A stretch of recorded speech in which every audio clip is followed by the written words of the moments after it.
Bom dia, boa tarde, boa noite, sejam muito bem-vindas e bem-vindos ao canal. E no vídeo de hoje, então, nós vamos conversar um pouco sobre as Crônicas de Nárnia do C.S. Lewis, certo? A gente já tem vídeo, né, uma playlist, melhor dizendo, completa para o projeto de leitura de Nárnia, certo? Eu vou deixar aqui na descrição do vídeo para você dar uma olhadinha também, tá certo? E aqui, então, esse vídeo seria meio que o encerramento, né, o fechamento desse projeto que finalmente saiu, né, porque desde, sei lá, 2018, 19, eu não sei, que a gente vem lendo e eu vim postergando, mas finalmente deu certo a gente terminar, não é mesmo? E vamos começar então 2021 muito bem, falando então um pouquinho sobre esse livro. Não pretendo dar spoilers também, certo? Porque como a gente fez projeto de leitura, os spoilers estarão lá nos vídeos separadinhos para cada crônica, tá certo? Então vamos lá. Como eu falei, esse livro aqui foi escrito pelo C.S. Lewis e no final dele tem um pós-fácil escrito pelo próprio autor que se chama 3 Maneiras de se Escrever para Crianças, certo? E aí ele vai explicar então que algumas pessoas chegavam para ele, né, até questionando a forma como ele escrevia, a forma como ele dava rumo para as suas histórias, porque as pessoas queriam que as crianças lessem histórias que na época, né, que foram escritas as histórias de Nárnia, estavam mais assim em vigor, digamos assim, como por exemplo histórias escolares, né, histórias sobre a vida cotidiana das crianças, porque as pessoas diziam para o C.S. Lewis que ele contando histórias de fantasias de um mundo que não existia, era como se ele suscitasse, né, como se ele criasse esperanças nas crianças de alcançar esse mundo que não existia. E com isso, quando as crianças percebessem, né, que esse mundo não existia, enfim, elas iam ficar frustradas, né, deprimidas e tudo mais. Mas o C.S. Lewis, ele vai contar aqui nesse pós-fácil que ele discorda dessa forma que as pessoas querem, que ele queriam, na verdade, né, que ele escrevesse. Porque ele fala que acha muito mais válido escrever sobre um mundo de fantasias, em que as crianças podem mergulhar e até se afastar um pouco dos problemas da vida cotidiana e tudo mais, do que ele escrever histórias justamente voltadas para essa forma que as pessoas diziam para ele, né, sobre o ambiente escolar e tudo mais, e as crianças irem para a escola achando que iriam encontrar aquele mundo mágico e não seria bem assim, né? A gente sabe, na verdade, né, que não é bem assim quando a gente entra na escola, né, ou então quando a gente entra na faculdade, principalmente quando a gente entra na faculdade, porque, né, assim, todo mundo idealiza, nossa, a faculdade é tudo de bom, é aquela coisa maravilhosa, você vai ser adulto, mas não é bem assim, né? Mas enfim, não importa. Então ele vai explicar que a forma como ele pretende escrever, ele fala aqui justamente de 3 maneiras, porque ele diz que 2 ele não gosta e uma é a qual ele utiliza para escrever Nárnia, então. E aí, assim, né, como a gente vinha falando, esse livro é composto por 7 crônicas, certo?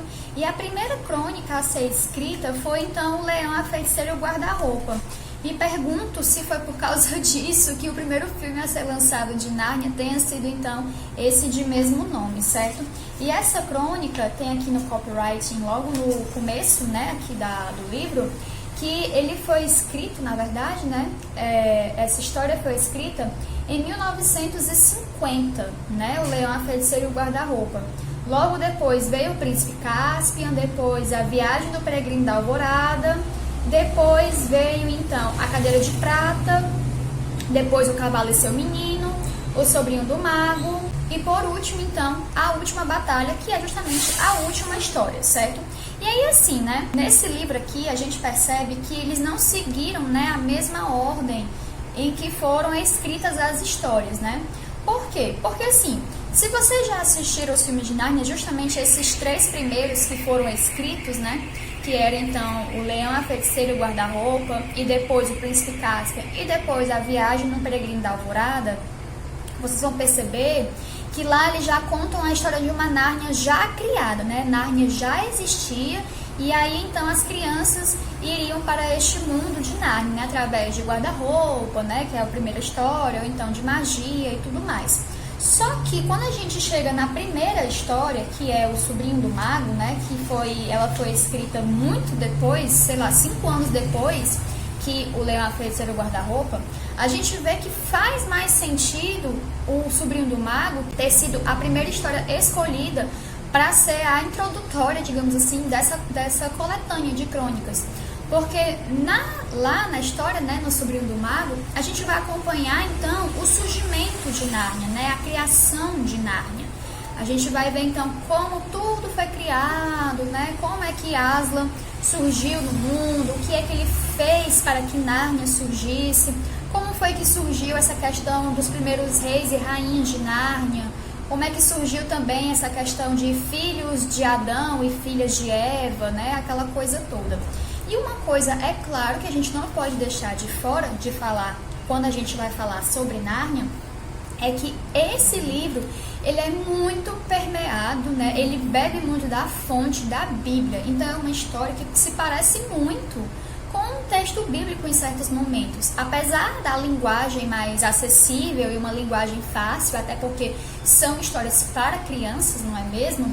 Esse livro aqui, ele está repleto de passagens que remetem à Bíblia, de personagens que remetem à Bíblia, de momentos mesmo bíblicos, digamos assim. Então, esse livro é como se ele fosse assim, permeado por essa aura mais divina, digamos assim, né, mais bíblica mesmo, certo? O próprio Aslan, que nessa edição aqui, né, na minha edição completa, que tem as 7 crônicas, ele estampa, né, a capa, inclusive vou deixar onde vocês podem encontrar esse livro lá embaixo da descrição do vídeo também.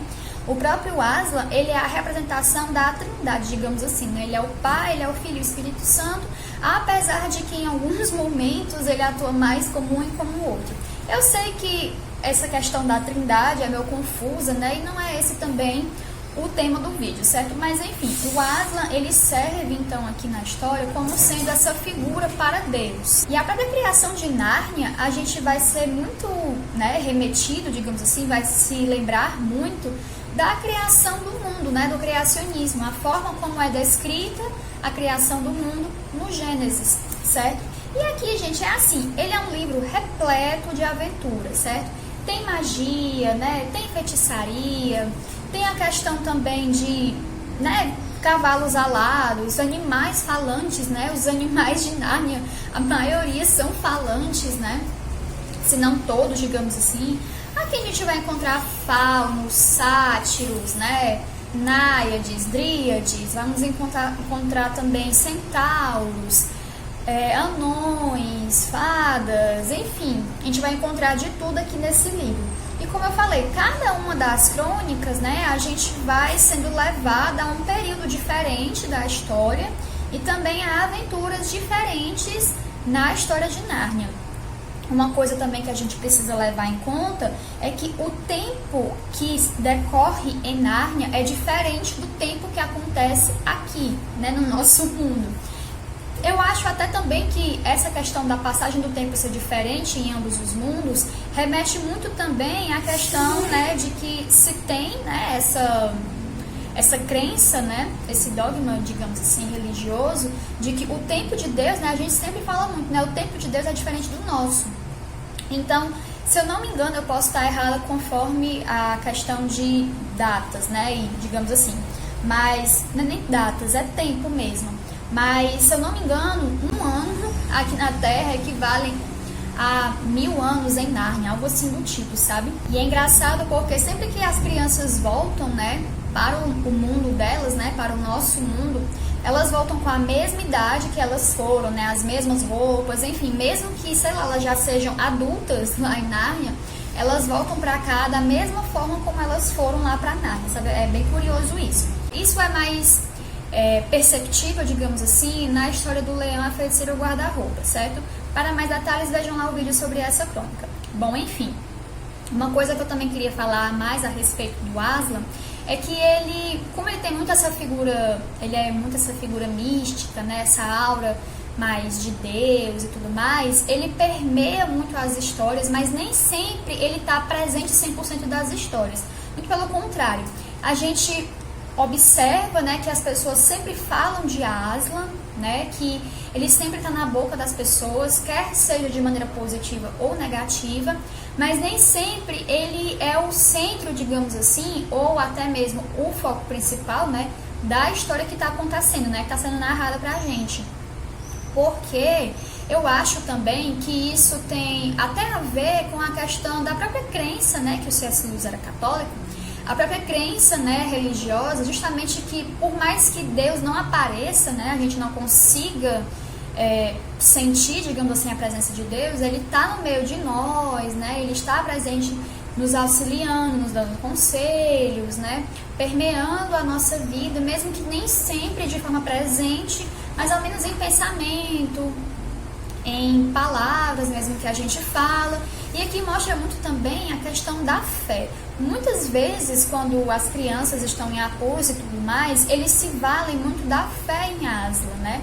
Por mais que aqui e ali algum ou outro tenha, né, queira cair no sentido de perder a fé, de não acreditar mais e tudo mais, como a gente vê também no Leão, a Feiticeira e o Guarda-Roupa, né, o Edmundo, como a gente tem como exemplo, um dos grandes exemplos, mas a gente vê que quando eles se têm, né, essa fé, quando eles têm essa fé grande, né, e inabalável, digamos assim, em Aslan, eles conseguem alcançar, né, as suas metas, conseguem ultrapassar, né, as dificuldades que vêm para ele. E eu acho que essa é uma das mensagens também que o C.S. Lewis quer passar para a gente também, né? Que se você tiver fé naquilo que você acredita, não é mesmo? No caso, assim, né, como ele era católico, né, ele tem a crença em Deus. Mas, né, eu já estendo aqui para algo maior no sentido de que se você tem crença em alguma coisa, se você acredita que alguma coisa possa acontecer de bom, ou se você tem fé que aquilo vai lhe proporcionar algo melhor e tudo mais, então você vai conseguir alcançar o seu objetivo. Não vai ser fácil, né? Não vai ser uma estrada limpa, né, e plana, vai ter muitos percalços, muitos espinhos, mas ainda assim você vai obter a glória no final de tudo. E assim, gente, para mim não foi uma primeira leitura, no caso foi uma releitura, porque eu já tinha lido Nárnia quando eu era adolescente, sabe, assim, na minha transição da infância para a adolescência, e eu tinha gostado demais, até porque quando eu ia na época que tinha locadoras ainda, sabe, eu ia, e aí eu vi aquele filme de Nárnia lá e não me interessava muito, só que eu não lembro se foi por causa do primeiro filme que eu aluguei, que eu comecei a ler o livro, ou se foi o contrário, mas eu acho que eu comecei a ler o livro e aí eu me interessei, e foi aí que eu aluguei, né, o primeiro filme, e eu me encantei com aquele filme, gente. Aquele filme é lindo, é maravilhoso. Eu amo a trilha sonora, sabe? Aquela trilha sonora é perfeita. Até hoje eu escuto, eu amo demais, é lindo. Eu, inclusive, recomendo que vocês assistam os filmes de Nárnia, certo? Eu fiz assim porque eu ia dizer pra vocês assistirem os 2 primeiros, porque o terceiro é meio meh. Mas ainda assim, acho que vale a pena a experiência, porque, de certa forma, ele tem os seus... Como é que eu posso dizer? Ele tem, assim, as suas belezas, digamos assim. Ele é até similar à história, né?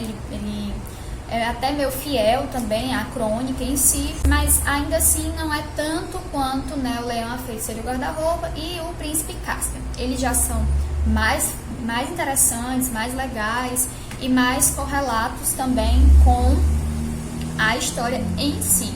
Eu gostaria de trazer livros de apoio para vocês, só que aqui em casa, infelizmente, eu não tive, assim, nenhum, né? Eu procurei, mas eu não tinha nenhum aqui a respeito disso. Inclusive, se vocês tiverem dicas de textos, artigos ou livros mesmo que tragam algum tipo de resenha ou ensaio sobre as Crônicas de Nárnia ou sobre o C.S. Lewis, por favor, deixa para mim aqui nos comentários, tá certo?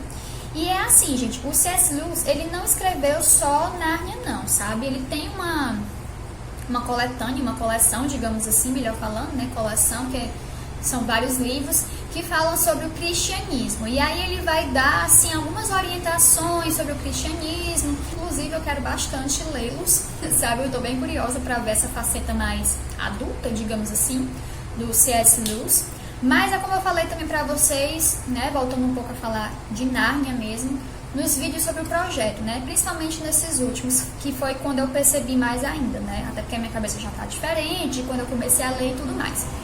Esse livro aqui, por mais que ele seja ótimo para crianças, né? Que ele seja, assim, uma porta de entrada, até mesmo, assim, para quem não gosta de ler, seja até um incentivo, porque é uma linguagem acessível, uma linguagem fácil, fluida. Você vai lendo e vai se deliciando com a leitura. Os capítulos são curtos também. A diagramação aqui, né, mostrando aqui pra vocês, é uma diagramação bem espaçada, né, não tem muitos problemas assim de ser letra miúda nem nada do tipo. Vou mostrar aqui pra vocês, certo? Mas é assim, né, gente? Não é um livro perfeito, até porque a gente percebe até um certo lado preconceituoso do C.S. Lewis, que a gente já conversou em outros vídeos, né? Que muitas vezes, quando ele ia ele ia se dirigir, digamos assim, ele não, né? Quando os personagens de Nárnia, né, os narnianos, que os humanos, né, eles eram altos, fortes, brancos, loiros, enfim, quando eles iam se dirigir a outros povos inimigos, né, como os calormanos e tudo mais, eles falavam, né, eles chamavam de morenos, de pessoas com um corpo mais robusto, narizes maiores, né, então a gente já percebe um certo lado preconceituoso e racista do C.S. Lewis, certo? Como eu falei também, o livro não é permeado inteiramente sobre comentários do tipo, certo? Mas é aquela coisa, aqui e acolá, principalmente quando se há batalhas, a gente percebe, né, esses comentários nada agradáveis de serem lidos, tá certo? E como eu falei, não é um livro perfeito, é um livro muito bom, é um livro de fantasia muito bacana. As pessoas não são perfeitas, digamos assim, mas não é por isso também que a gente vai passar a mão na cabeça e dizer que o autor era lindo, maravilhoso e tudo mais. Até porque, gente, em 1950, né? 1950 foi bem aí, entendeu? Então, tipo, primeiro que já nem existia mais escravidão, certo? Né? No caso, na Inglaterra, né? Onde ele, né, morava e tudo mais. Já começa daí. E aí, além de não existir mais a escravidão, que mesmo que existisse, isso ainda assim não dá direito, né, a pessoa ser racista, xenofóbica e tudo mais, e preconceituosa, a gente percebe que o C.S. Lewis, ele tinha mesmo, né, ele tinha esse lado assim mais, né, que não era uma pessoa assim tão aberta a outros povos, digamos assim. Mas é como eu falei, não é algo que vai estar no livro inteiro, né, aqui e acolá, mas ainda assim acaba incomodando quando a gente encontra essas passagens e lê, certo? Mas, de qualquer forma, fica aqui a dica para vocês desse livrinho, certo? Não é bem um livrinho, ele é um calhamaço, mas é interessante a gente conhecer a obra do C.S. Lewis. Como eu falei, eu também quero conhecer a obra mais adulta dele, né, digamos assim. Vejam os filmes também, certo? Da saga de Nárnia, né, da obra de Nárnia. São filmes interessantes, vale muito a pena vocês conhecerem. Eu gosto bastante, eu gosto mais do primeiro do que do segundo, e do segundo mais que do terceiro. Mas de qualquer forma são filmes muito bacanas, como eu falei, a trilha sonora é muito boa. E vale a pena dar uma chance também para esse livro aqui. Como eu falei, vou deixar o link para onde vocês podem encontrá-lo, certo? Na descrição do vídeo. E lembrando sempre que se você comprar qualquer coisa pelos links que eu deixo aqui embaixo, você contribui com o crescimento do canal, tá certo? É isso que eu tinha pra falar pra vocês. Eu espero muito que vocês tenham gostado desse vídeo. Demorou, mas saiu, certo?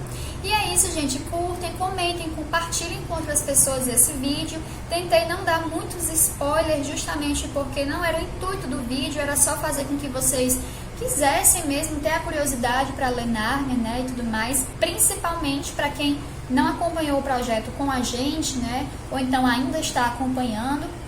Mas é isso que eu tinha para falar para vocês, tá bom? Vejo vocês nos próximos vídeos do canal. Um beijo bem grande.